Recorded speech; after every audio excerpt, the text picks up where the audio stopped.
বাংলাদেশের রাজনীতিতে আবারও এক কুৎসিত ছায়া নেমে এসেছে। ইসলামী ব্যাংক বাংলাদেশের ইন্ডিপেন্ডেন্ট ডিরেক্টর, জামায়াতে ইসলাম ঢাকা মহানগর দক্ষিণের সেক্রেটারি ডক্টর শফিকুল ইসলাম মাসুদ এবং ইসলামী ব্যাংকের বিভিন্ন কর্মকর্তাদের কথোপকথনের ভিডিও প্রকাশিত হয়েছে।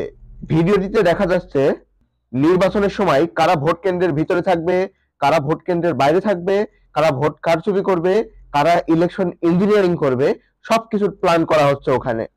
আমার একটাই প্রশ্ন, এটা কি ব্যাংকের দায়িত্ব নাকি ভোট চুরি করার মহা মাস্টার প্ল্যান?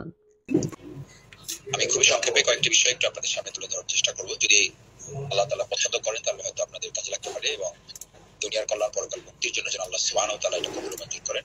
আমরা সবাই বলি আমিন। এলাকা ভেদে সংশ্লিষ্ট দায়িত্বশীলদের সাথে পরামর্শ করে ওনার ওখানে ইম্পর্টেন্সটা কোনটায়, যদি ওখানে ভিতরে থেকে উনি ভালো সাপোর্ট দিতে পারে তাহলে উনি দায়িত্ব নেবেন। আর যদি বাইরে থেকে ওনার প্রভাব বলাটা এরকম হয় যে বাইরে থেকে ওভারঅল এনভায়রনমেন্ট মেনটেন করাটা ওনার লোকাল যে সংগঠন আছে, লোকাল অর্গানাইজেশনের সাথে আলোচনা করে ডিসিশনটা হবে। মানে ঢাকা মহানগরী যে 7টা আসন, এখানে একইভাবে ধরেন এখানে প্রার্থী, তারপর প্রার্থী আসন পরিচালক, আসন নির্বাচন পরিচালনা কমিটি, সেখানে আপনি একটু কথা বলে নিতে হবে বা আপনি একটা তালিকা ওনারাই দিবে বা লোকাল আমাদের থানা দায়িত্বশীল যারা আছে তাদের মাধ্যমে আপনি একটু জেনে নিলে হবে যে আমি তো এই জায়গায় আছি, এখান থেকে আমি যদি ভোট কেন্দ্রের ভিতরে থাকি তাহলে এক ধরনের সুবিধা হবে, আর যদি ভোট কেন্দ্রের বাইরে থাকি তাহলে এক ধরনের সুবিধা হবে। এমন যদি হয় ভোট কেন্দ্রের বাইরে যদি ওনার নির্বাচনী এলাকার বাইরে যদি দায়িত্ব দেয় সেক্ষেত্রে আমার মনে হয় না নিলেই ভালো। না, ওটা যাওয়া যাবে না, ওটা যাওয়া যাবে না। এই তো মাত্র কয়েকদিন আগে জামাতের সেক্রেটারি জেনারেল মিয়া গোলাম পরোয়ার বলেছিলেন ইসলামী ব্যাংকের সাথে জামাতের কোনো সম্পর্ক নেই, ইসলামী ব্যাংক জামাতের কেউ হয় না, বাংলাদেশ জামাত ইসলাম ইসলামী ব্যাংকে চিনেই না।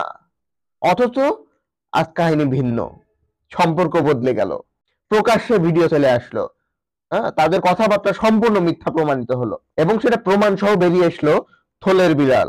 তাহলে এই ভিডিওটা কি প্রমাণ করছে? এখানে ডক্টর শফিকুল ইসলাম মাসুদ ভিডিও কনফারেন্সে ইসলামী ব্যাংকের সকল কর্মকর্তা কর্মচারীদের দিক নির্দেশনা দিচ্ছেন যে কিভাবে ভোটের মাঠে নির্বাচনী পোলিং এজেন্টের হয়ে কে ভিতরে থাকবে কে বাইরে থাকবে, কিভাবে ইলেকশন ইঞ্জিনিয়ারিং করে নিজেদের হারা সিট জিতে আসা যায়।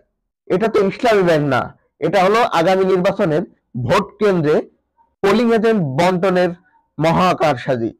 এই গতকালও জামাতের একজন নেতা বলল যে ইসলামী ব্যাংকের সাথে জামাতের কোনো সম্পর্ক নেই, ইসলাম ব্যাংক আর জামাত ইসলাম সম্পূর্ণ আকাশ পাতাল তফাৎ।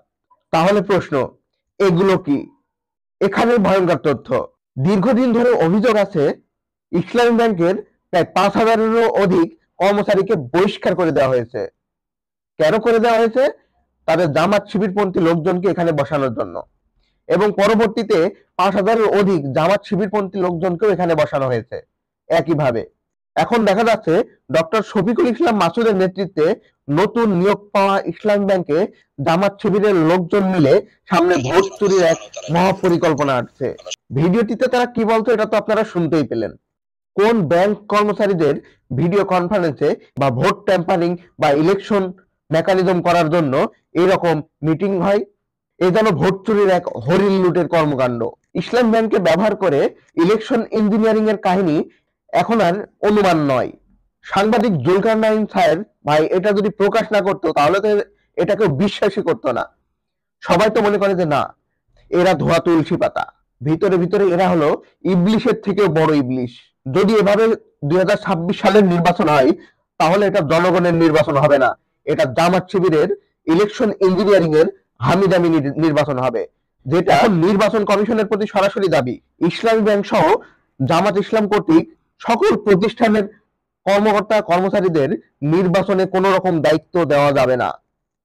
যদি দায়িত্ব দেন তাহলে এটা নির্বাচন হবে না, এটা ইলেকশন ইঞ্জিনিয়ারিং এর এক মহাযজ্ঞ তৈরি হয়ে যাবে, যেখানে জনগণের ভোটে না, যেখানে জামাত শিবিরের কর্মীরা ডিজিটাল পদ্ধতিতে ভোট চুরি করবে।